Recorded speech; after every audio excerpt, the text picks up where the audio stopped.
Hello friends, ഇന്നത്തെ നമ്മളെ video authentic ആയിട്ടുള്ള കോഴിക്കോടൻ ദം ഇട്ടിട്ടുള്ള പോത്ത് ബിരിയാണിയാണ്. നമ്മളെ കോഴിക്കോടുള്ള റഹ്മത്ത് ഹോട്ടലിൽ കിട്ടുന്ന ബീഫ് ബിരിയാണിന്റെ ഏതാണ്ട് അതേ റെസിപ്പിയാണ് ഇന്നത്തെ നമ്മുടെ ബിരിയാണി.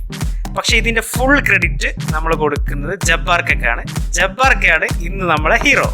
ഈ ബിരിയാണിയുടെ പ്രത്യേകത എന്താന്ന് വെച്ചാൽ ഇതിൽ നമ്മളെ പച്ച പോത്തിറച്ചി ദമ്മിട്ടിട്ടാണ് വേവിക്കുന്നത്. സാധാരണ പക്ഷേ നമ്മൾ ചോറ് വേറെ വേവിക്കും, ഇറച്ചി വേറെ വേവിക്കും, എന്നിട്ട് രണ്ടും കൂടി മിക്സ് ചെയ്തിട്ട് ദമ്മിടുകയാണ് ചെയ്യാറ്.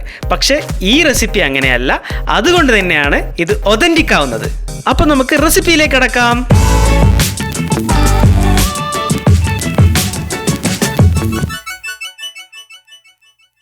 ബിരിയാണി ഉണ്ടാക്കാൻ വേണ്ടിയിട്ട് നമുക്ക് ആദ്യം വേണ്ടത് ഒരു ഡീപ്പായിട്ടുള്ള ഒരു പാത്രമാണ്. അതിലേക്ക് ഇന്ന് നമ്മൾ 3 കിലോ പോത്ത് ബിരിയാണിയാണ് ഉണ്ടാക്കുന്നത്. അപ്പോൾ നമുക്ക് 3 കിലോ പോത്ത് അതിലേക്ക് എടുക്കാം. അതിലേക്ക് 1.5 കിലോ അരിഞ്ഞ സവാള ഇടുക. അതിലേക്ക് ഒരു 200 ഗ്രാം ചെറിയ ഉള്ളി ഇടുക. ഒരു 400 ഗ്രാം തക്കാളിയും കൂടി ഇടുക. ഇനി നമുക്ക് വേണ്ടത് ഇഞ്ചിയും വെളുത്തുള്ളിയും കൂടി ചതച്ചതാണ്. അതിന് വേണ്ടിയിട്ട് ഒരു 1.5 വെളുത്തുള്ളിയും ഒരു മീഡിയം കഷ്ണം ഇഞ്ചിയുമാണ്.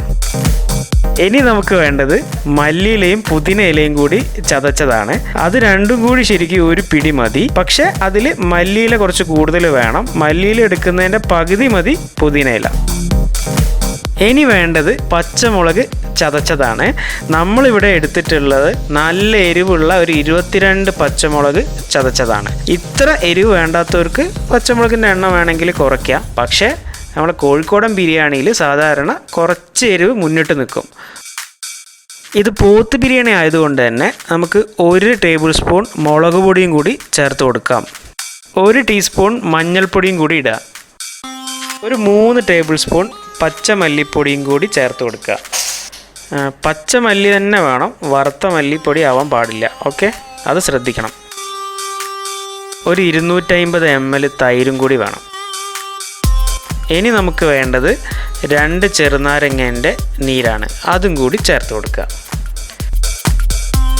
പിന്നെ 2 ടീസ്പൂൺ കുരുമുളക് പൊടിയും കൂടി ചേർക്കുക. ഇനി ഒരു 2 ടേബിൾ സ്പൂൺ ബിരിയാണി മസാലയും കൂടി ചേർക്കുക. ആവശ്യത്തിന് ഉപ്പും കൂടി ചേർക്കുക. അവസാനമായി 2 ടേബിൾ സ്പൂൺ ഡാൽഡയും കൂടി ചേർക്കുക. ഈ ഡാൽഡ യൂസ് ചെയ്യാത്തവർക്ക് വേണമെങ്കിൽ പശുവിൻ്റെ നെയ്യും യൂസ് ചെയ്യാം. ഈ ഡാൽഡ പാത്രത്തിൻ്റെ ഉൾവശത്ത് ഒന്ന് തേച്ച് പിടിപ്പിക്കുക. കാരണം അടിയിൽ പിടിക്കാതിരിക്കാൻ വേണ്ടിയിട്ടാണ് അങ്ങനെ ചെയ്യുന്നത്.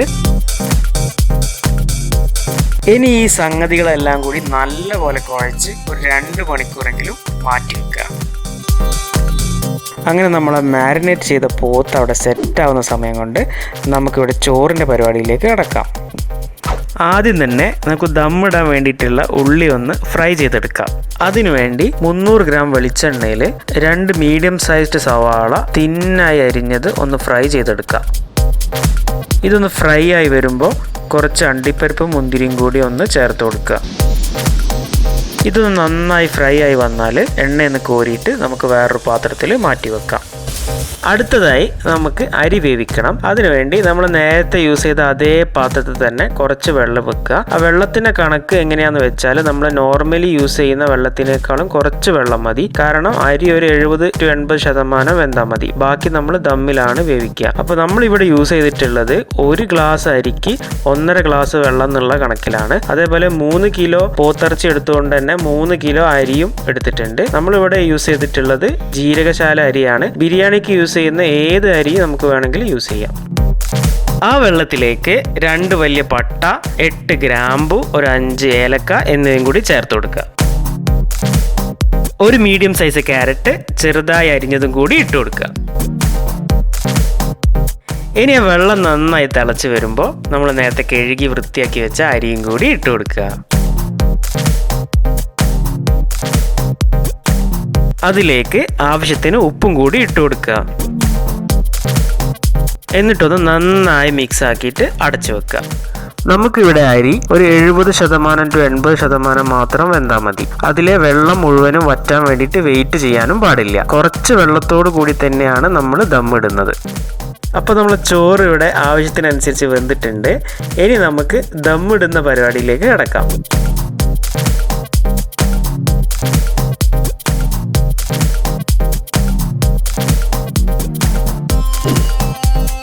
ആദ്യം തന്നെ നമ്മൾ നേരത്തെ മാരിനേറ്റ് ചെയ്ത് വെച്ച പോത്തിറച്ചി ഒരു സ്പൂണ് കൊണ്ടോ കയ്യിൽ കൊണ്ടോ ഒന്ന് പ്രസ് ചെയ്ത് അമർത്തി വെക്കുക. അതിൻ്റെ മുകളിൽ നമ്മൾ നേരത്തെ പകുതി വേവിച്ച് വെച്ച ചോറ് ഒരു ലെയറായിട്ട് ഇട്ട് കൊടുക്കുക.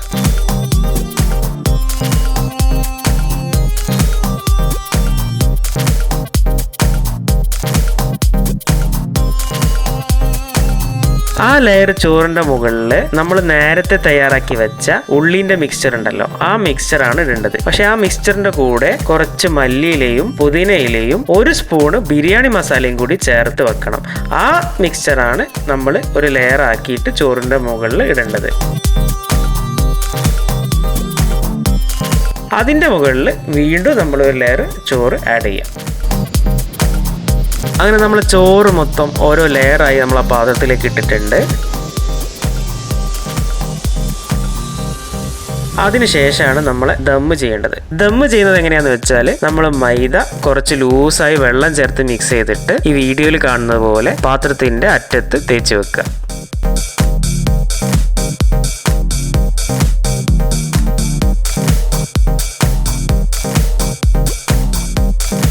ഇനി നമ്മൾ അവസാനമായിട്ട് ദമ്മ് മൂടുന്നതിന് മുന്നേ ആയിട്ട് ഒരു 200 ഗ്രാം നെയ്യ് ഈ ചോറിൻ്റെ മുകളിൽ ഒന്ന് ചെറുതായിട്ട് ഇട്ട് കൊടുക്കുക. ഇനി നമ്മളൊരു മൂടി എടുത്തിട്ട് നന്നായി പ്രസ് ചെയ്ത് സീൽ ചെയ്ത് വെക്കുക. അതിനുശേഷം നമ്മൾ നന്നായിട്ട് അടുപ്പൊന്ന് കത്തിച്ചു കൊടുക്കണം.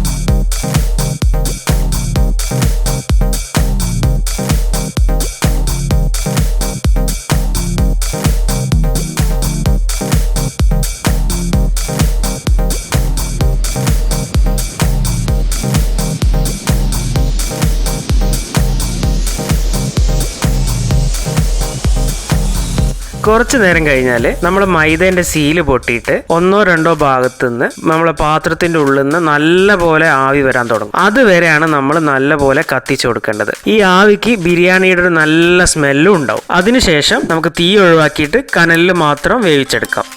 അങ്ങനെ നമ്മൾ ആവി ഉള്ളിൽ നിന്ന് പുറത്തേക്ക് വന്നു കഴിഞ്ഞാൽ നമ്മൾ താഴെ നിന്ന് കുറച്ച് കനലെടുത്തിട്ട് പാത്രത്തിൻ്റെ മുകളിൽ ഇട്ട് കൊടുക്കുകയും വേണം.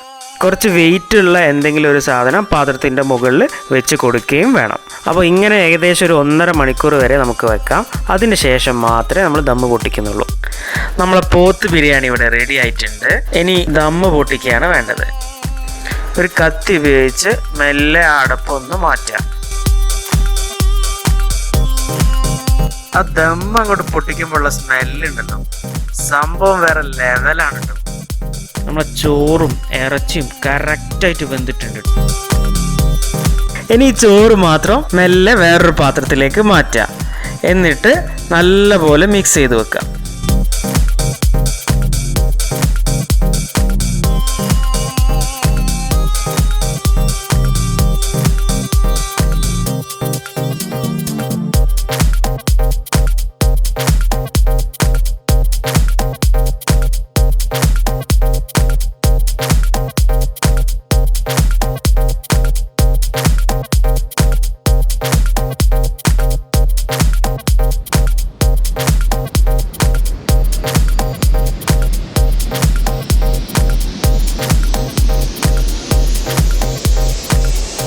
അങ്ങനെ നമ്മൾ ചോറ് മൊത്തം മാറ്റിക്കഴിഞ്ഞാൽ നമ്മൾ പോത്തിൻ്റെ മസാലയിൽ ഗ്രേവി ആയിട്ട് കുറച്ച് വെള്ളം കാണാം.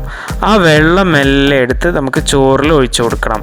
കാരണം അങ്ങനെ ചെയ്താൽ നമുക്ക് ചോറിലും ആ പോത്ത് മസാലേൻ്റെ നല്ല രുചിയും നല്ല മണവും ഉണ്ടാവും.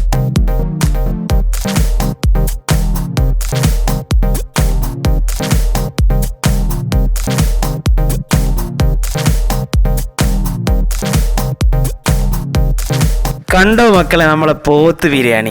ഇനി എല്ലാവരും ഉണ്ടാക്കിക്കോളി, പള്ളം നിറച്ചും കഴിച്ചോളി.